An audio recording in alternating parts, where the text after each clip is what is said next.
לא לפחד, השם אלוקיך הולך איתך.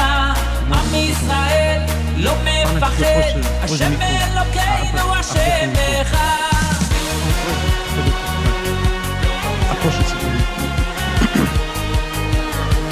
Bonjour à tous les auditeurs et auditrices et bienvenue dans votre nouvelle émission du vendredi, l'univers de la Yeshiva où nous revivrons ensemble la vie juive en 1001 questions. Pour cette première émission, nous avons avec nous un invité de qualité, le Rav Pinson, dont nous discuterons ensemble d'un sujet qui nous concerne aujourd'hui. Bonjour. Bonjour Rav Pinson. Alors vous êtes donc le rabbin de la communauté israélite d'Uccle-Forêt, la synagogue Maalé, et fondateur et directeur de la Yeshiva de Bruxelles. Oui. Donc maintenant, après que les fêtes soient finies, comment devons-nous voir la suite des événements? Alors il y a une phrase qu'on dit bien après les fêtes, Ve Yaakov alach ledarko. Que veut dire cette phrase? En fait, cette phrase qui est dite sur notre patriarche, le troisième patriarche Jacob, sur son chemin de retour, après avoir passé 20 ans chez Laban, chez son beau-père, après avoir construit sa famille juive, une fois qu'il est prêt à pouvoir créer le peuple d'Israël dans la Terre Sainte, sur son retour, après avoir rencontré son frère Esav, là, le texte dit Ve Yaakov halach ledarko. Lorsqu'il va rentrer, lorsqu'il va quitter l'exil, il va rentrer dans la Terre Sainte. Là, Yaakov part sur ses chemins, et donc c'est-à-dire que Yaakov est prêt à créer, à fonder, à appliquer ce qu'il a préparé pendant 20 ans. Et ce texte-là, cette phrase-là, est utilisée après les fêtes de Tishri.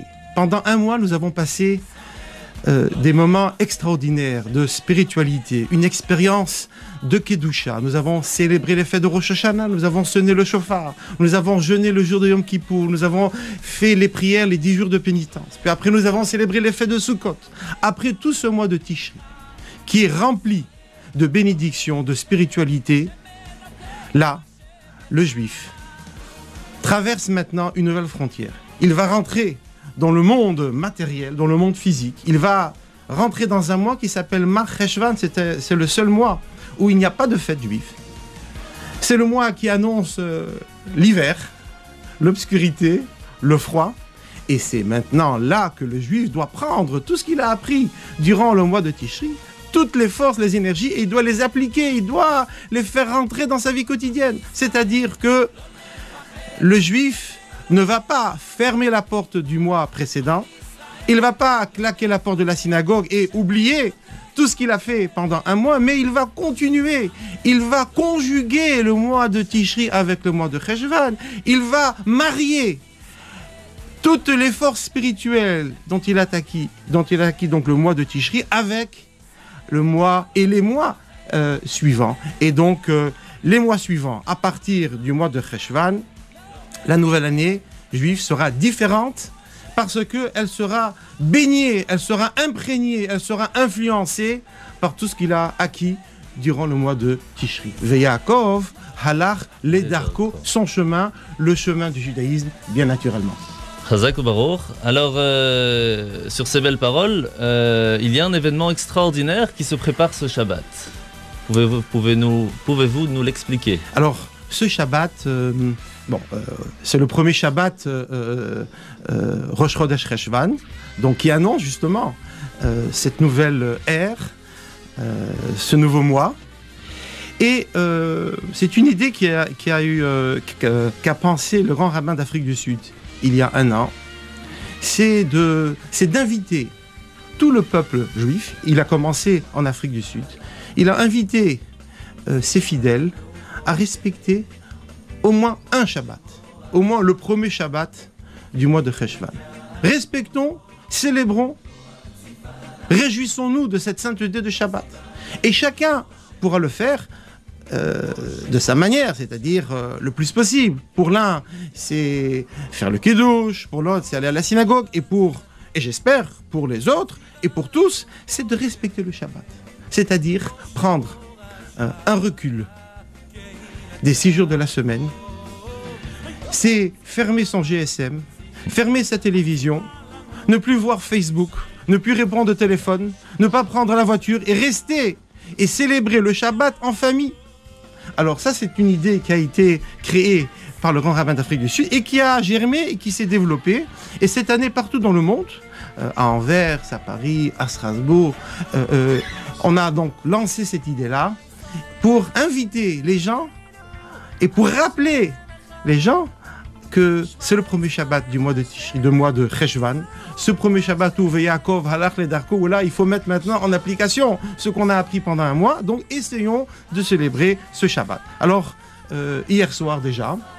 C'est ce qu'on a entendu. Donc votre dame, Madame Pinsan, a réussi à faire amaler hier soir une soirée pour dames, pour apprendre la challah. Alors c'était vraiment extraordinaire. Il y avait plus de 50 dames qui étaient présentes et chacun avec son tablier. Et donc elles ont appris à faire la challah. Elles ont appris ce que signifie la challah. Challah, c'est la prélévation d'une partie de la pâte que nous disposons, que nous offrons à Dieu. Parce que par ce geste-là, nous rappelons que tout appartient à Dieu. Et que nous devons être reconnaissants envers celui qui nous donne tout. Et alors lorsqu'on fait la pâte qui est la source de la vie, le pain, alors par ce geste-là de prélévation de challah, je prends un morceau de pain que Dieu m'a donné, que je le redonne à Dieu. Là, je signifie, je symbolise et je revis justement, je remercie Hakadosh Baruch Hu pour tout ce qu'il m'a fait. Donc hier, c'était vraiment une ambiance extraordinaire. Et vous savez que la challah, ça fait partie des 3 piliers que les femmes, en général, ont reçu comme mitzvah. Ce sont les initiales de Chana, c'est la challah. C'est le respect les lois de pureté familiale. Vous savez qu'une dame doit aller chaque mois dans le mikvé. Donc hier soir, il y avait aussi une projection d'un film qui explique la nécessité d'aller au mikvé. Et Hadlakat Nerot, c'est l'allumage des bougies que les femmes doivent donc allumer chaque vendredi soir. Donc hier, on a déjà lancé ce projet de Shabbat avec beaucoup de dames. Alors voilà, c'était très très bien. Et ce soir, on organise un grand repas shabbatique. Mais le Shabbat, on peut le respecter aussi chez soi. C'est-à-dire que celui qui ne vient pas à la synagogue ou celui qui ne vient pas au repas shabbatique, il peut et il doit le célébrer chez lui avec sa famille.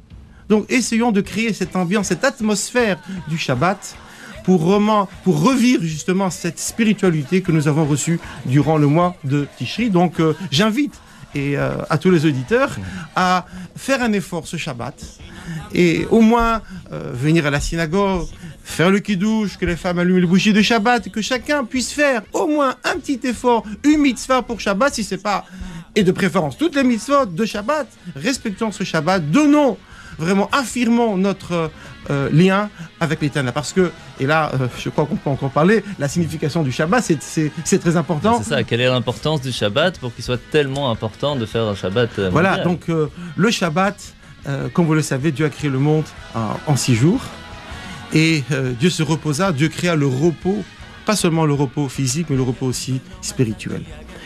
Et nous célébrons le Shabbat pour affirmer que Dieu est le créateur du monde. Et donc, nous devons justement créer ces symboles-là, nous devons respecter ce Shabbat afin de nous donner, de nous rappeler la mission dans notre vie. La mission, c'est pas que de travailler 6 jours. La mission, c'est d'influencer les 6 jours par le Shabbat. C'est comme ce que nous avons dit, Yaakov halach ledarko. L'intérêt et l'idée principale, c'est de pouvoir déverser le mois de Tishri, les fêtes de Tishri, sur les mois qui suivent. Donc, les 6 jours de Shabbat préparent le Shabbat, ils sont influencés par le Shabbat, et donc ils amènent la paix et l'harmonie au sein de la famille. Chazak Baruch, avant de continuer la suite, nous allons passer une petite pause musicale.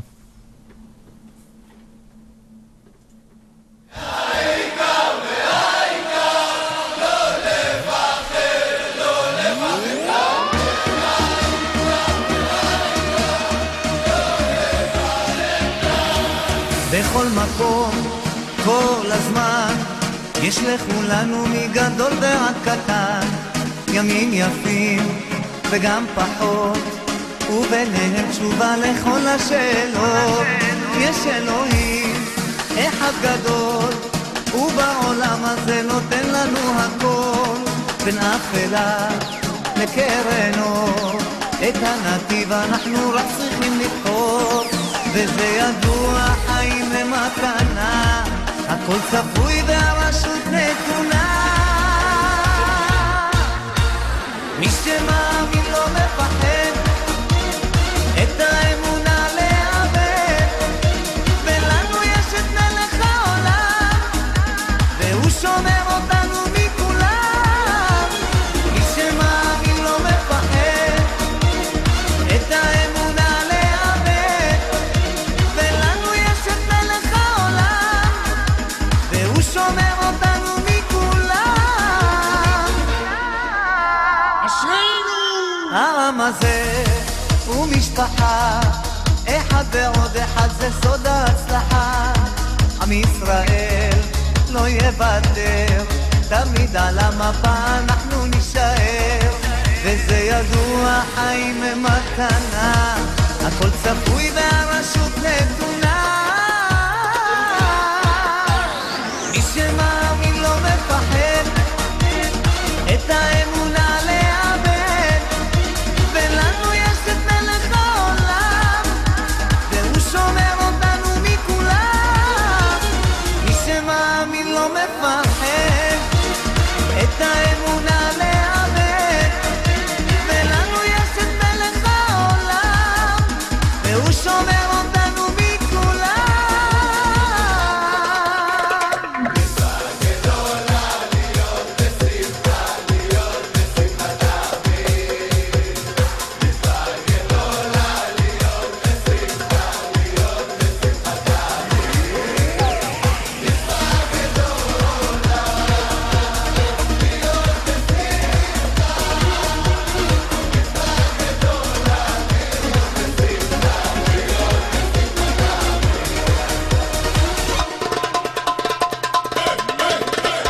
מי שמאמין לא מפחד, את האמונה לאבד, ולנו יש את מלך העולם, והוא שומר אותנו מכולם. מי שמאמין לא מפחד, את האמונה לאבד, ולנו יש את מלך העולם, והוא שומר אותנו מכולם.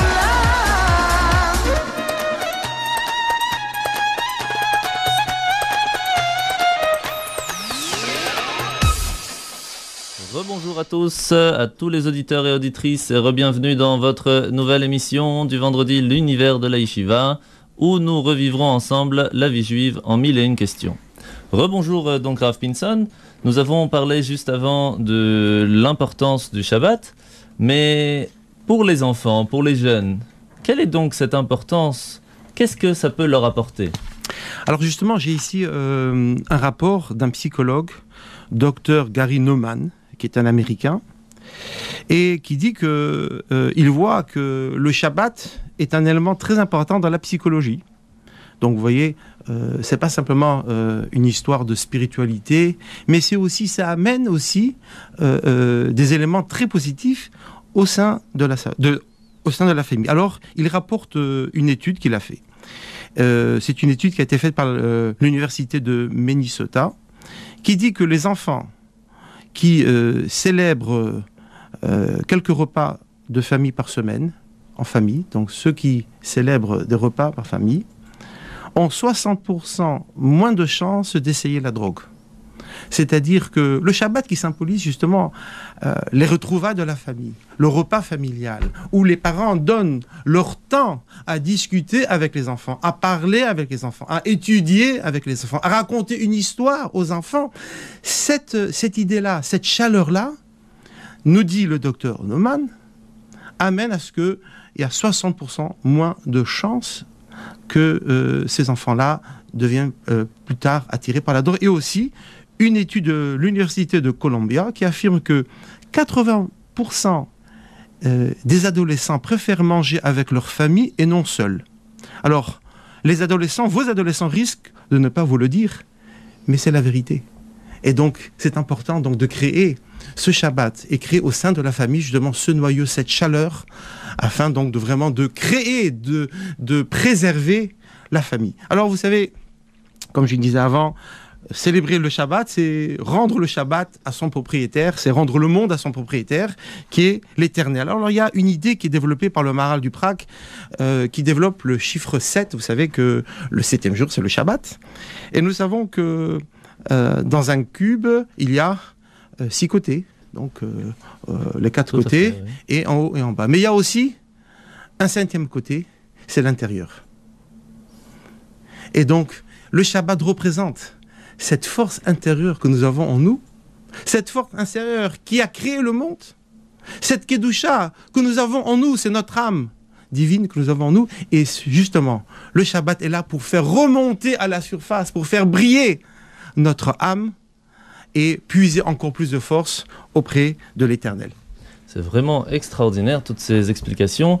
Merci beaucoup, Rav Pinson. Donc, pour résumer un peu tout ça, qu'est-ce qu'on peut donner à nos auditeurs et auditrices les concepts les plus importants de Shabbat? Donc, nous avons parlé des Nerot, le Kiddush, les Chalot, faire l'office à la synagogue, raconter la paracha à ses enfants, être en repas familial. Quels sont les autres points importants qu'on peut trouver encore à Shabbat? Ok, je dirais que le repas de Shabbat doit se faire donc autour du Kiddush. Il faut chanter avec les enfants, raconter une histoire de la paracha, donc une idée, lire ensemble. Et vous savez que dans certaines écoles, on donne aux enfants un daf HaShavua, donc une page où on invite les parents à poser des questions aux enfants sur la paracha. Donc il faut donc dialoguer avec les enfants. Voilà, c'est vivre ensemble. Et donc, les parents poseront des questions sur la paracha. Cette semaine, c'est le déluge. Alors, on pourra poser combien de jours a duré le déluge. Voilà. Et donc, et tout ça, sur quel mont s'est posé l'arche de Noé. Alors, tout ça, donc, c'est l'interaction. Et donc, les chants de Shabbat, les Zmirot. Le Birkat Hamazon en chant, je pense que ceux qui étaient dans les écoles juives se rappellent encore et chantent le Birkat Hamazon, donc ce sont des moments très importants. Avant le Kiddush, vous avez le Shalom Aleichem, chanter ensemble avec toute la famille, Shalom Aleichem. Donc tout ça, ça donne justement cette sainteté, puisque Shalom Aleichem, on dit Shalom, on dit salut aux anges qui viennent, qui sont là, qui nous accompagnent. Donc ça, c'est pour le vendredi soir. Donc surtout, recouvrons la télé avec un petit drap, avec quelque chose comme ça, on décroche le téléphone, les GSM sont fermés, Facebook, tout ça, les lumières sont programmées pour qu'elles brillent le jour du Shabbat, et elles s'éteignent si on veut le soir, donc tout ça, c'est possible de programmer. Puis après, le Shabbat matin, il n'y a pas mieux que d'emmener les enfants à la synagogue, de chanter, d'écouter la lecture de la Torah, d'écouter le discours du rabbin qui parlera encore une idée. Puis après, c'est le repas du Shabbat. Alors, le repas du Shabbat avec un bon cholent ou une dafina pour les séfarades. Mais tout ça, c'est pour vraiment célébrer avec joie le Shabbat. Et après, je dirais, pourquoi ne pas s'asseoir autour de la table et discuter, de prendre un livre et d'étudier. Le père doit être aussi le professeur, les parents, pas le père et la mère. Les parents doivent savoir que l'éducation ne s'apprenne pas qu'à l'école. L'éducation commence d'abord dans la maison, à l'intérieur du foyer. Et donc les parents sont les meilleurs professeurs. Ils doivent enseigner aux enfants le jour du Shabbat. C'est le moment où ils sont assis ensemble. Alors on peut aussi se promener le jour du Shabbat et clôturer le Shabbat avec la Havdalah pour marquer justement la frontière. Maintenant, se termine le Shabbat. Mais on va continuer, on va essayer justement que ce Shabbat-là se déverse et influence les jours qui suivent. Donc, les jours suivants seront différents. On se rappellera, le juif devra faire une bénédiction avant de manger. Il mettra les téphilines le matin avant d'aller à son travail. Donc, tout ça, il faut penser différemment les jours de la semaine parce que nous devons porter le Shabbat durant tous les jours de la semaine. C'est ça, porter le mois de Tishri, Veyakov, Halach Ledako, c'est vraiment continuer, rallonger les jours de fête durant les 6 jours de la semaine. Mais par rapport au Shabbat, il est dit, si tout le monde fait un Shabbat entier, alors Mashiach se dévoilera. En plus, si je ne me trompe pas, il est écrit dans le traité du Talmud Shabbat à la page 118b, que quiconque observe le Shabbat selon ses lois, on lui pardonne toutes ses fautes. C'est quand même extraordinaire. Quelle est la force du Shabbat pour qu'elle soit si forte et qu'elle puisse amener le Mashiach? Alors, vous savez, on vit dans la galoute. Galoute, c'est un espace et un temps qui est profane. C'est un espace qui symbolise justement le Mar Cheshvan, quelque chose qui est amer. Ce sont les 6 jours de la semaine où nous devons peiner. Et donc la galoute symbolise justement cet état que nous devons justement oublier. Alors comment amener la Géoula dans la Gola? Alors vous savez qu'entre le mot Géoula et Gola, il y a le Aleph qui fait la différence. Gola et Géoula, qui est la délivrance, c'est le Aleph. Entre l'exil et la délivrance. Entre l'exil et la délivrance, il y a une seule différence, c'est le Aleph. Donc pour passer de l'espace Galout, Gola, à l'espace Géoula, il n'y a pas beaucoup. Il y a ce Aleph. Et que représente le Aleph? Aloufo Shalolam. C'est le Aleph, c'est le Echat, c'est l'élément divin. Et nous devons justement marier dans notre vie l'élément spirituel avec l'élément matériel. Nous devons transformer nos vies matérielles. Et nous devons justement affirmer que Dieu est le créateur, que la Gola n'est pas une finalité en soi, mais c'est la Géoula. Donc le Shabbat, il n'y a pas mieux et plus vrai que de célébrer le Shabbat qui justement témoigne et certifie. En célébrant le Shabbat, nous affirmons que Dieu est le Créateur et que nous ne sommes pas déconnectés de l'Éternel. Donc, lorsqu'on célèbre le Shabbat, lorsque tout le monde, si le peuple vous pouvez célébrer, nous dit nos sages, un seul Shabbat.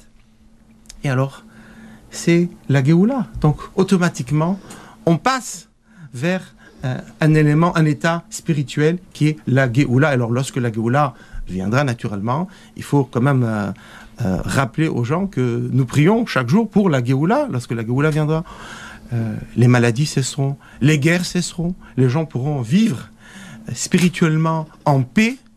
Donc imaginez plus de guerres dans le monde. Et donc tout ça donc, se fera par le début, c'est le respect du Shabbat. Merci beaucoup Rav Pinson pour toutes ces explications. Merci encore de votre disponibilité. Je vous souhaite de tout cœur une bonne continuation pour cette année, de passer un bon Shabbat, un bon mois, Chodesh Tov, et que nous nous verrons Bezrat Hashem au plus vite à Jérusalem avec le 3e Beth Amikdash. Amen, ve Amen. Amen.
לראות את עצמו כאילו הוא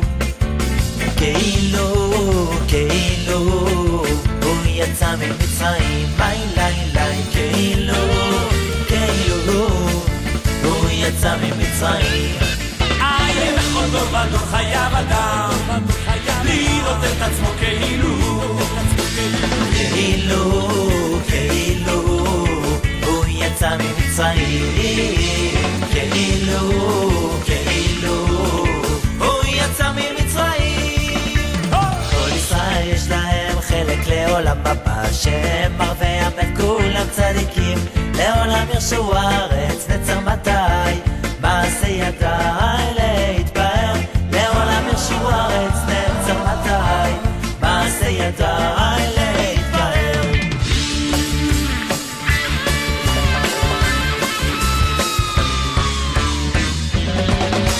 כי קרוב אליך הדבר מאוד, בפיך ובלבבך לעשות אותו, לעשות אותו. והנה השם ניצב עליו, הנה השם ניצב עליו, ומלוא כל הארץ כבודו, ומביט עליו ובוחן כליות ולב, עם עובדו כראוי, ומביט עליו ובוחן כליות ולב, עם עובדו כראוי.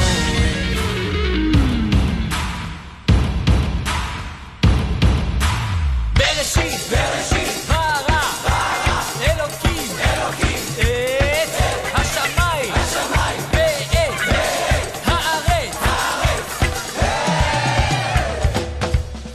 ושיננתם לבניך ודיברת בה, בשבתך בביתך ובלכתך בדרך, ובשוכבך ובקומך, ובשוכבך ובקומך.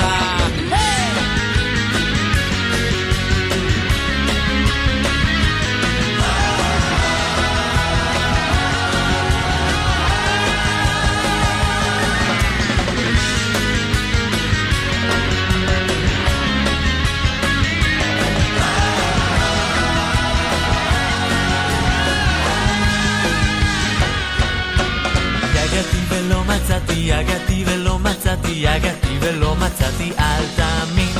לא יגעתי ומצאתי, לא יגעתי ומצאתי, לא יגעתי ומצאתי, אל תאמין. יגעתי ומצאתי, יגעתי ומצאתי, תאמין. יגעתי ומצאתי, יגעתי ומצאתי, תאמין.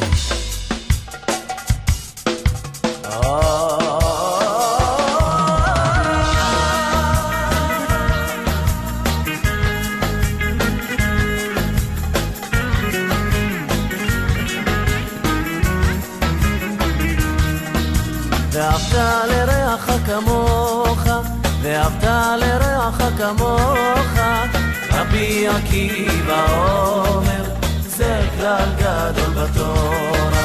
ואהבת לרעך כמוך, ואהבת לרעך כמוך, רבי עקיבא אומר, זה כלל גדול בתורה.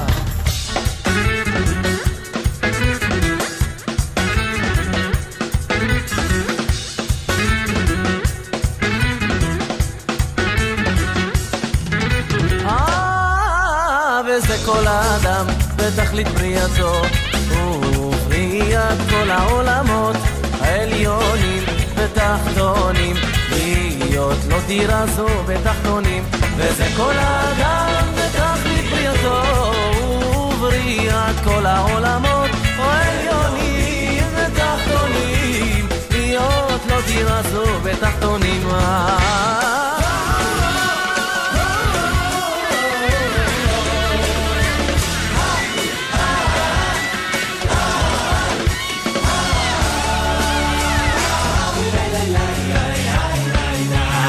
שמח ישראל והוסם, פירוש שכל מי שהוא ישראל, יש לו לשמוח בשמחת השם, ששש ושמח בדירתו בתחתונים. יש לו לשמוח בשמחת השם, ששש ושמח בדירתו בתחתונים.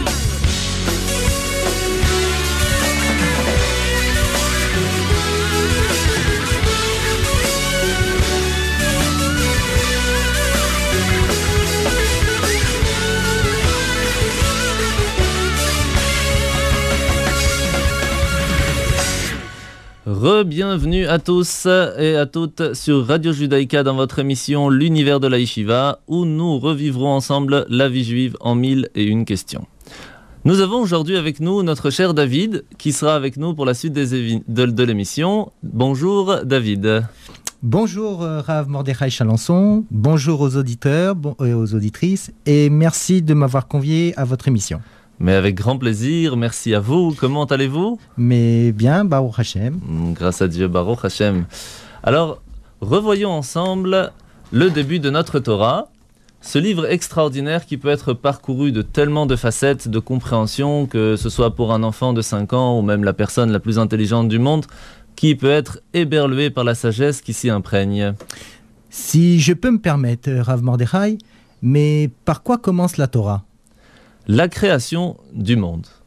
Avant de vous répondre, écoutons ensemble une de ces chansons magnifiques qui a été faite à Aix-les-Bains et qui résume vraiment bien tout ça.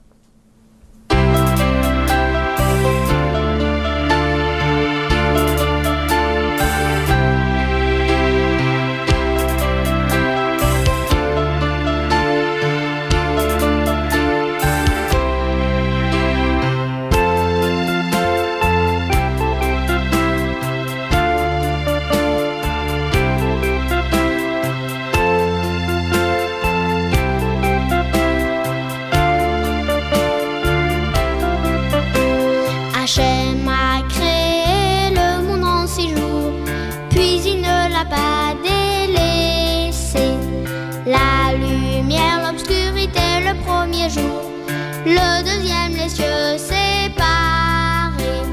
Le troisième, les plantes, la terre, la mer, les astres. Le quatrième, le cinquième, les poissons, les volailles. Le sixième, les fauves et le bétail. Ce jour-là fut aussi créé Adam, l'invité du monde et sa femme. Tout ce qui nous entoure est là pour nous aider à faire les mitzvot qu'Hachem nous a demandé. Le 7e jour, Hachem s'est reposé et chaque Shabbat nous faisons de même. Pas de travail, on doit tout arrêter. Quelle joie, Shabbat, fin de la semaine.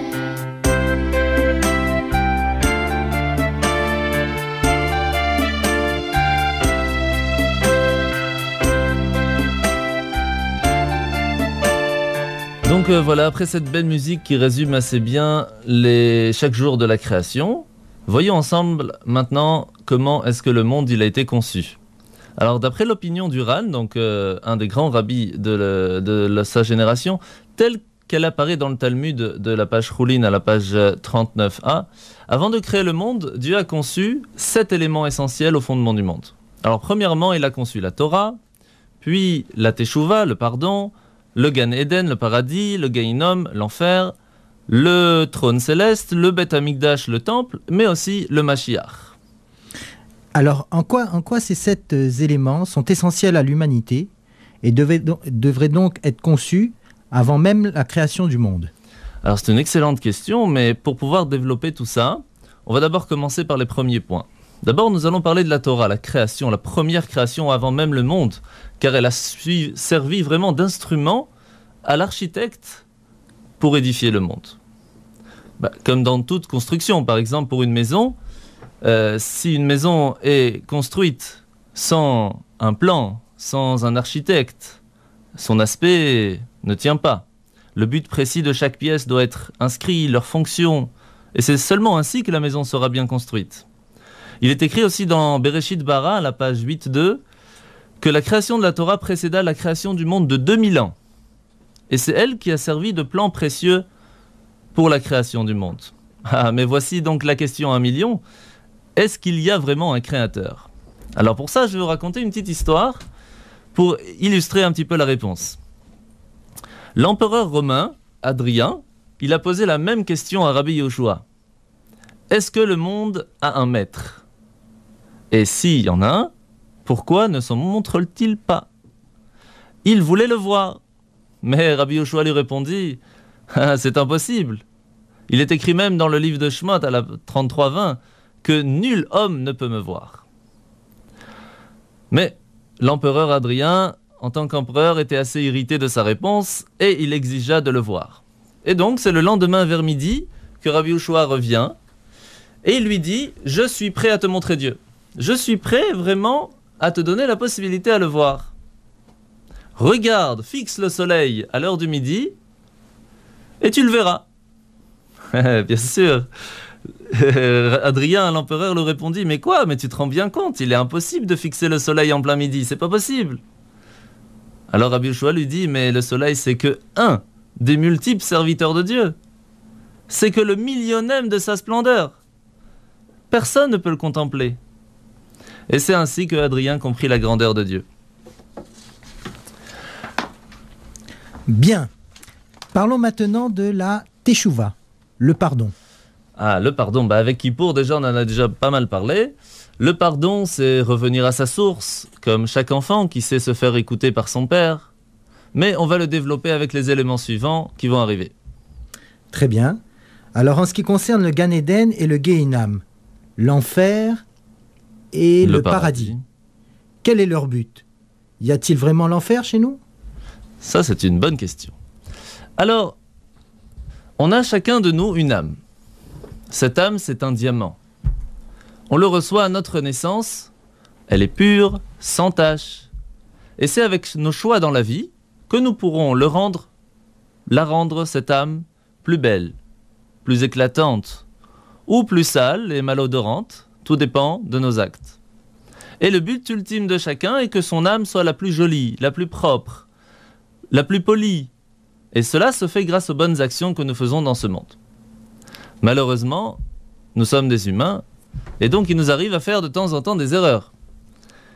Mais c'est grâce au pardon, c'est grâce à cette Teshuvah que nous arrivons à raffiner notre âme. Raffiner, polir, faire beaucoup plus propre notre âme. Et c'est aussi, cela sert l'enfer, ou les souffrances dans ce monde, à laver, lustrer, polir notre âme, pour arriver plus facilement au paradis avec tous nos proches, et profiter ainsi de la lumière divine, et plus tard, Bezrat Hashem, avec Mashiach en Israël. Alors de là, on se pose aussi une question qui est très très étonnante, qu'on voit dans le Maxime des Pères, dans les Pirkei Avot, au début du 5e chapitre. On pose la question là-bas, pourquoi Dieu a-t-il créé le monde en 10 paroles, alors qu'il aurait pu le faire en une seule? Et la réponse donnée est vraiment, vraiment étonnante. La réponse est pour pouvoir punir 10 fois plus les méchants et pour pouvoir récompenser 10 fois plus les justes. Alors, je comprendrais si on me dit d'abord c'est que Dieu a fait ça pour pouvoir récompenser 10 fois plus ceux qui font des bonnes actions. Mais on voit que la première chose, premier détail de la réponse, c'est pour pouvoir punir 10 fois plus. Comment est-il possible qu'un Dieu si miséricordieux peut penser en premier lieu à punir? Et sur cela, les sages nous expliquent que dans sa grande miséricorde, Dieu donne la possibilité à chacun de se racheter. Comment est-ce que cela fonctionne? Eh bien, il va couper la punition en 10 parties. Si la première fois, la personne comprend, alors il n'a pas besoin d'envoyer la punition. Après la deuxième, s'il n'a toujours pas compris, il envoie encore une petite partie. Et c'est seulement après les 10, si la personne n'a toujours pas compris, qu'il aura malheureusement reçu toutes les conséquences de ses actes. Et ça, c'est vraiment la première chose que Dieu pense. Il pense à nous en tant qu'enfants, nous donne la possibilité de changer, d'évoluer, de pardonner, comme lui nous pardonne. Et on espère, Bezrat Hashem, qu'on pourra se retrouver tous ensemble grâce au but ultime de la création du monde, qui est Bezrat Hashem, Mashiach, avec le 3e temple, le 3e Beth Amikdash, que nous attendons avec impatience. Merci Rav Mordechai de nous avoir éclairé sur ce sujet si intéressant. Eh bien, avec grand plaisir, mon cher David, et à tout de suite pour la suite de l'émission. Un rabbin vous répond après une petite pause musicale.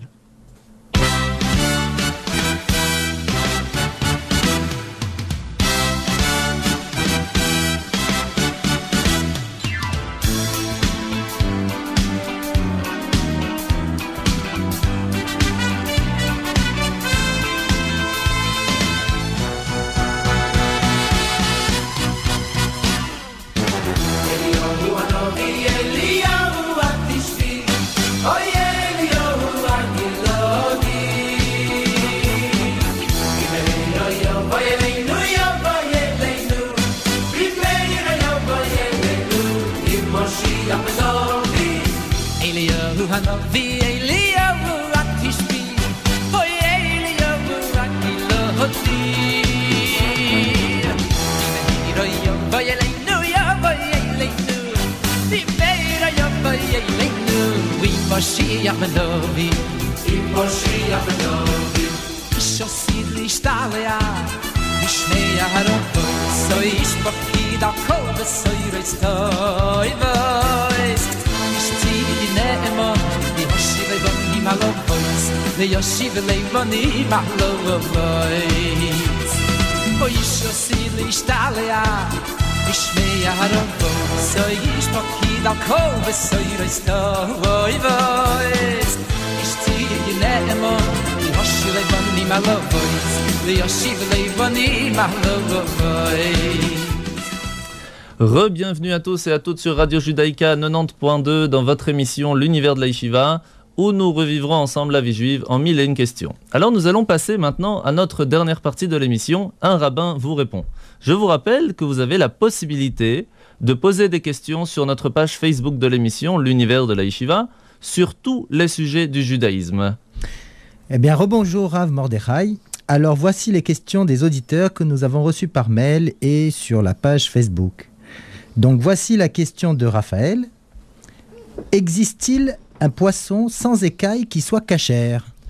Alors en premier lieu, mon cher David, pour savoir si un poisson est cachère, il faut qu'il ait des écailles et des nageoires. Maintenant, pour répondre à la question de Raphaël, il est expliqué dans Maïmonide que si le poisson perd ses écailles au moment où il est pêché, comme certains thons par exemple, eh ben il reste cachère. Comment cela est possible ? Car puisque depuis le début il avait des écailles, donc c'est un poisson cachère. Surtout qu'on peut vérifier cela, car en règle générale il en reste toujours un petit peu à la base de la tête et à la base de la queue. Donc c'est pour cela que un poisson qu'on peut voir maintenant devant nous sans écailles peut être cachère, mais il faut bien vérifier lequel c'est, car même dans le thon, il y a certains thons qui sont cachères et certains thons que non. Alors nous avons aussi la question de Élie qui nous demande si la girafe est cachère. On parle bien de Sophie la girafe, c'est ça ? Soyons sérieux. Soyons sérieux. Alors, mon cher Élie, c'est une excellente question car la girafe a vraiment fait parler beaucoup d'encre. Alors, les signes distinctifs d'un animal cachère, quels sont-elles ? Premièrement, il faut qu'il ait des sabots fendus, et deuxièmement, qu'il rumine. Maintenant, est-ce que la girafe a des sabots fendus ? Oui. Est-ce qu'il rumine ? Oui. Mais il faut aussi vérifier d'autres choses, comme par exemple, dans le traité Choulin à la page 59a, il est marqué que tout animal qui n'a pas de dents supérieures est cachère. Donc en fait, c'est une preuve, à partir du moment où il n'a pas de dents supérieures, qu'il a automatiquement des sabots fendus et aussi qu'il rumine. Et la girafe aussi. Deuxièmement, les animaux purs ont donc une spécificité que n'ont pas les autres, donc ceux qu'on parle qui sont cachères, c'est que seulement leur lait peut servir à fabriquer du fromage. Sinon, le lait d'un animal non cachère n'arrivera pas à coaguler pour faire du fromage. Alors vous me poserez la question, à ce moment-là, pourquoi est-ce qu'on devrait acheter du fromage spécialement avec un tampon cachère ? Puisque de toute façon, le fromage ne peut se faire qu'avec un lait cachère. Mais en fait, il faut faire attention parce que c'est pas seulement qu'on utilise du lait, on peut aussi mélanger d'autres laits, des mélanges interdits, mais aussi la façon comment est-ce qu'on le fait est interdite des fois. Il faut bien vérifier ce qui mélange aussi à l'intérieur. Donc oui, la girafe est cachère. Maintenant, la question, alors pourquoi est-ce qu'on ne le mange pas ? La légende veut qu'on ne sait pas où faire la shrita, où faire l'abattage rituel, mais en fait, c'est pas vraiment si compliqué, puisque presque tout le coup est assez long pour pouvoir le faire d'après la loi stricte. Mais je dis bien presque, on ne va pas rentrer dans le détail, c'est assez long à expliquer. Donc là n'est pas la raison. Mais par contre, la raison principale, c'est l'absence de tradition. Même s'il est vrai qu'il est écrit qu'un animal cachère qui se nommerait le Zémer, et Rabbeinu Saadi Agaon le traduit par Al-Jirafa. Donc cela reste théorique, puisque de toute façon, c'est un animal protégé, et de toute façon, avant de l'attraper, bonne chance. Tout à fait. Alors on va tourner. Alors voici la dernière question, celle de Sacha, Quelle est la recette du lekar, le gâteau au miel de votre femme que nous avons la coutume de manger à Rosh Hashanah? Ah, c'est un secret professionnel, ça. Mais elle a bien voulu nous livrer son secret. Alors, pour tous les auditeurs et auditrices, si vous avez de quoi noter, je vous donne quelques secondes. D'abord, pour expliquer rapidement, le lekar, donc c'est le gâteau au miel que nous mangeons à Rosh Hashanah, aussi à Yom Kippour. C'est un gâteau qui est très très très très bon. Et voici donc cette recette. Alors, premièrement, il faut prendre 4 œufs entiers, qu'il faut bien sûr vérifier qu'il n'y a pas de sang à l'intérieur. Il faut aussi un verre de sucre, un sachet de sucre vanillé. On remue. Puis on rajoute au fur et à mesure un verre d'huile, un verre de miel, 3 verres de farine, bien sûr qui est tamisée, et mélangé à un sachet de levure chimique. Puis un verre d'eau tiède avec une cuillère à café et demi soluble.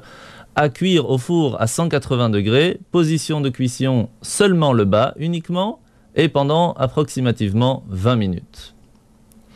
Eh bien, merci Rav Mordechai Chalençon pour toutes ces réponses. Cela nous a permis de nous éclairer la voie jusqu'à la semaine prochaine. Merci David d'avoir bien voulu participer à cette première émission. Je vous rappelle aussi que pour toutes les dames et toutes les jeunes filles, l'heure d'allumage des bougies de ce Shabbat, cette semaine donc la parashat Noach, comme on l'a expliqué juste avant avec le Rav Pinson qui est tellement importante, l'allumage des bougies cette semaine sera à 18h14 et nous lirons à la Torah, à la synagogue, la parashat Noach. Je vous rappelle aussi l'importance de ce Shabbat, d'aller à l'office, chacun dans sa synagogue, où il a l'habitude d'aller. Pour ceux qui désirent venir prier avec nous à la Yeshiva, les horaires sont simples. Le vendredi soir à 19h et le samedi matin à 10h, suivi du Tchoulant national de Pnina.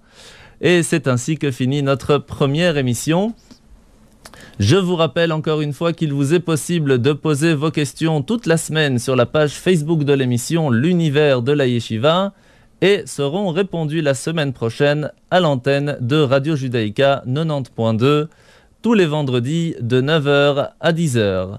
Rendez-vous donc vendredi prochain de 9h à 10h sur Radio Judaïka FM 90.2 et merci encore à nos deux invités de cette semaine, Shana Tova et Shabbat Shalom. עם ישראל לא לפחד, השם אלוקי